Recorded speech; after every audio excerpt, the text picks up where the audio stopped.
میں کچھ بزرگوں کی یادیں تازہ کرنا چاہوں گا اور تمہارے حوالے سے محمد احمد صدیقی میرے ماموں تمہارے بھائی جان خاندان کی بڑی یادیں وابستہ ہیں. میں چاہتا ہوں کہ تم تھوڑا سا ماضی کے دریچے میں جاؤ، اپنے بچپن میں جاؤ اور ہمیں ذرا ان سے تعارف کراؤ. کیسے تھے بطور والد تمہارے؟ بہت پولائٹ اور بہت ہمبل انسان تھے، بالکل بھی اگریسو نہیں تھے. حالانکہ جس پوزیشن پہ ابیان نے اپنی ساری زندگی کام کیا، ان کے ماتحت تقریباً 1200 لوگ کام کیا کرتے تھے. فیکٹریز تھیں اور ابیان مطلب کہ جنرل مینیجر تھے.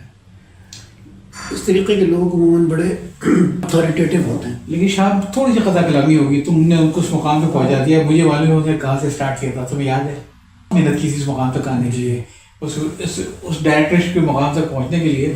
کیونکہ ماموں نے مجھے ایک دفعہ بتایا تھا کہ جب میں نے پہلی جاب اسٹارٹ کی تھی تو وہ ایک کلاتھ مرچنٹ کی دکان تھی، تو انہوں نے میرے ہاتھ میں جھاڑو پکڑا دی تھی اور ایک ہفتے تک مجھ سے جھاڑو لگوائی تھی دکان کے اندر کہ بیٹا جب تک دکان میں جھاڑو نہیں لگاؤ گے تو میں تجارت کرنے کبھی نہیں آئے گی.